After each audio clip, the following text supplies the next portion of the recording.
Hey guys, I am Robin back again with a new story known as अघोरी बाबा। तो उम्मीद है आप लोगों ने मेरी करण पिशाचिनी की सिद्धि तो सुनी होगी। जो सिद्धि मैं पूरी नहीं कर पाया क्योंकि उसके परिणाम स्वरूप मेरे शरीर पे काफ़ी दिक्कतें हो रही थी, तो मैंने वो सिद्धि अधूरी छोड़ दी और फिर मैं दूसरी सिद्धि के लिए निकल पड़ा। मैंने सोचा कि कोई ना कोई तांत्रिक मेरे को सिद्धि बताएगा जिससे मैं कर लूँगा और मैं जो प्राप्त करना चाहता हूँ वो मुझे मिल जाएगा। तो मैं काफ़ी तांत्रिकों के पास घूमा उस टाइम पे, और फिर एक तांत्रिक ने मेरे को बताया कि क्यों ना तुम अघोरी बाबा की सिद्धि करो, और उनकी सिद्धि करने से हो सकता है तुम्हारा जो ख्वाब है कि तुम किसी को कुछ बता सको वो पूरा हो जाए। तो मैंने कहा वो अघोरी बाबा कब के हैं? कहने लग गए 1970 के दशक में वो यहाँ पे घूमते रहते थे, मतलब शमशान घाट पे भटकते रहते थे, और उनकी काफ़ी पॉपुलैरिटी थी उस टाइम पे, काफ़ी पॉपुलर थे वो। मैंने कहा किस चीज़ के लिए पॉपुलर थे? वो कहने लग गए जैसे कोई गरीब उनके पास जाता था और पैसे की मांग करता था कि बाबा मैं बहुत दिक्कत में हूँ, मेरे को पैसे की मदद कर दो, तो वो उस टाइम पे सट्टे के नंबर दे देते थे। जैसे चील उड़ के जा रही है तो वो कह देते थे चील का 4, कल 4 मुंडा गिरेगा, जा बेटा खेल ले, जितने का खेलना है, कटेगा नहीं मेरा नंबर। तो इस तरीके से वो लोगों की मदद भी करते थे काफ़ी, और वो केवल शमशान घाट पे ही मिलते थे। तो मैंने कहा अब क्या होएगा? कहने लग गए अब वहाँ पे शमशान घाट पे वहाँ पे उनकी मूर्ति लगी हुई है, उस मूर्ति की तू जाके 12 बजे पूजा किया कर। तो पूजा करने के बाद क्या पता वो तेरे को दिख जाए और कोई मूल मंत्र दे दें तेरे को सिद्धि करने का। तो मैं वहाँ पे रात के 11 बजे अपने घर से निकल जाता था और 12 बजे वहाँ पे करेक्ट पहुँच के 15-20 मिनट पहले ही पहुँच के और मैं उनकी पूजा करना चालू कर देता था। मेरे को कुछ उन लोगों ने मंत्र भी बताए थे कि ये मंत्र करो और वो बाबा तुमसे सिद्ध हो जाएंगे। मैंने कई 4-5 महीने लगातार उनकी पूजा करी। मैं यहाँ से घर से 11 बजे निकल जाऊँ और 1-2 बजे तक घर पे वापस आ जाऊँ। तो मैं ये करता रहा। फिर मैंने को ऐसा लगा कि इनकी और पूजा करना चाहिए, तो मैं 2:30 बजे तक वहाँ पे पूजा करता रहता था। डर मुझे लगता नहीं था उस टाइम पे, भूत प्रेतों से मेरे को बिल्कुल डर नहीं लगता था। तो मैं शमशान घाट पे बैठ के काफ़ी पूजा पाठ करता रहता था। और उस टाइम क्या शमशान घाट पे तो हमेशा ऐसा ही माहौल रहता है कि वहाँ पे दारू पीने वाले आते हैं, वह एक कोने में बैठ के दारू पीते रहते हैं।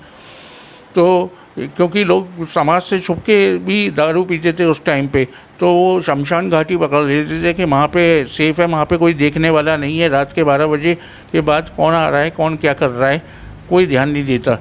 तो मैं भी वहाँ पे जाके उनके मंदिर, उनका पूरा बाकायदा मंदिर बना रहे वहाँ पे, और उनका नाम जपता था। नाम जपते जपते 2 बजे तक पूरा शमशान घाट खाली हो जाता था और कोई बॉडी भी नहीं जल रही होती थी उस टाइम पे।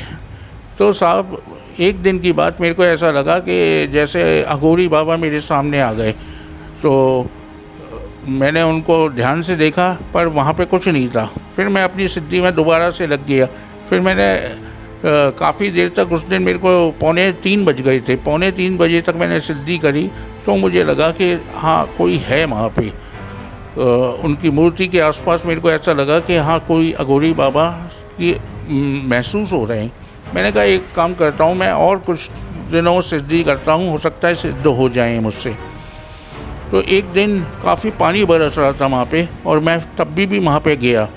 जैसे तैसे मैंने अपनी मोटरसाइकिल खड़ी करी और मैं जाके उनका जो मंदिर है उनकी सीढ़ी पे जाके बैठ गया। मैंने कहा यार कुछ हो तो रहा नहीं है, अघोरी बाबा मुझसे सिद्ध नहीं हो सकते। तो एकदम से एक बूढ़ा आदमी मेरे सामने आया। तो कहता है बेटा तू कई टाइम से यहाँ पे आ रहा है और यहाँ पे मंदिर में बैठ के क्या करता है तू? मैंने कहा पूजा करता हूँ, उनके नाम का जपता हूँ। तो कहने लग गया क्या प्राप्त करना चाहता है तू उनसे? मैंने कहा मैं उनसे ये प्राप्त करना चाहता हूँ कि मैं किसी को कुछ बताऊँ तो वो सही हो जाए। कहने लग गया ये तो तू दुर्लभ चीज़ मांग रहा है उनसे। मैंने कहा तो फिर मैं क्या मांगूँ? तो कहने लग गए कुछ ऐसा मांग जिससे किसी का भला हो सके। मैंने कहा ये मांगना भी तो भला ही है। अगर मैं किसी को कुछ कोई मुझसे कुछ पूछता है और मैंने वो चीज़ बता दी तो इससे लोगों का भलाई तो होएगा। तो कहने लग गया, ठीक है बेटा, लगे रहे तू, हो सकता है तेरी मुराद पूरी हो जाए।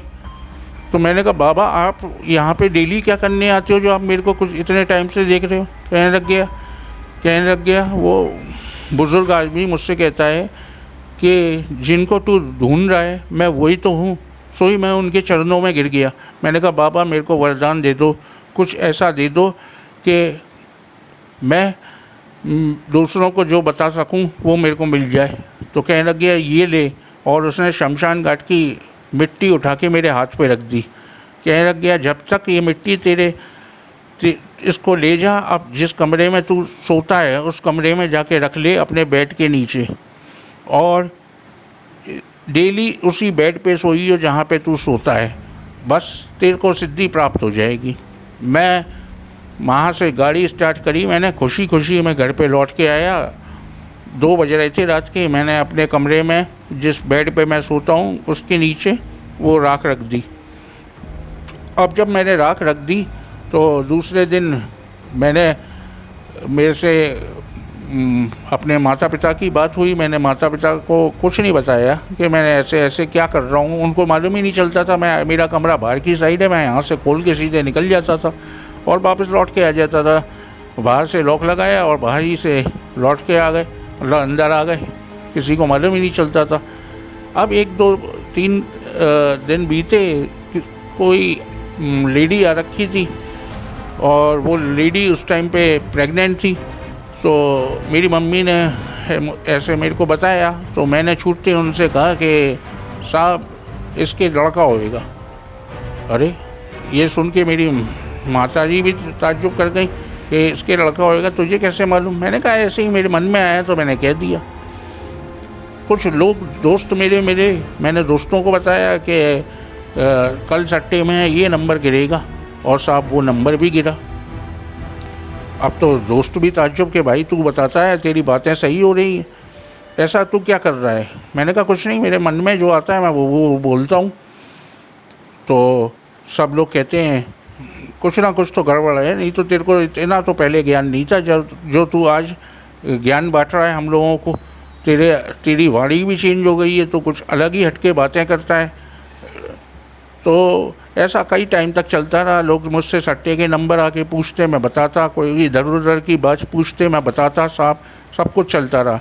एक दिन काम वाली बाई आती है तो मेरा बिस्तर झाड़ती है, तो वो राख जो थी, शमशान घाट की जो मिट्टी थी वो भी झड़ जाती है। जब वो झड़ जाती है, पूरा कमरा झाड़ दिया और उसने वो भी झाड़ दिया, मिट्टी भी झाड़ दी। अब उसके बाद जब वो झड़ गई तो मेरे शरीर पे पूरे पे दाने दाने हो गए। जब दाने दाने हो गए तो मैं काफ़ी परेशान हो गया। बड़े बड़े दाने, जैसे चिकन पॉक्स निकली आती है, माता निकली आती है ना, उस तरीके के दाने हो गए और वो बड़े कष्ट दे मेरे को। वो रात भर मैं सो नहीं पा रहा, पूरी पीठ पे मेरे पूरे आगे की साइड। अब मैंने कहा क्या करूं? फिर मेरी एक कज़न है मतलब, उसने मेरे को बताया कि आप देवी जी पे घी का दिया जलाएं हर मंगलवार और सोमवार को। फिर मैं देवी जी पे मंगलवार सोमवार को घी का दिया जलाने जाता था। ये मेरे को कम से कम 2 महीने तक करना था। जब मैंने 2 महीने तक ये चीज़ करी तो मेरे शरीर के आगे के पीछे के जितने भी वो फोड़े हो रखे थे वो शरीर से पूरे गायब हो गए। उसके बाद मैंने तब भी नहीं माना और एक और सिद्धि में लग गया, जो मैं आपको अगली स्टोरी में सुनाऊंगा। तो सुनते रहिए मेरी कहानी। उम्मीद करता हूँ आपको पसंद आई होगी ये कहानी। तो सिद्धि करना आसान नहीं है, मैं तो यही कहूँगा। सिद्धियाँ तो हो जाती हैं, कुछ अधूरी छूट जाती हैं। अब जैसे ये मेरी सिद्धि जो थी, ये हो तो गई पूरी, पर पूरी होने के बाद जब वो मिट्टी झड़ गई तो मेरे को साइड इफ़ेक्ट होने लग गए। तो उम्मीद करता हूँ आपको ये कहानी पसंद आई होगी। बस ऐसे ही सुनते रहिए, लाइक करते रहिए, सब्सक्राइब करते रहिए और कमेंट करके ज़रूर बताइए कि कैसी लगी। Thank you for listening. नमस्कार।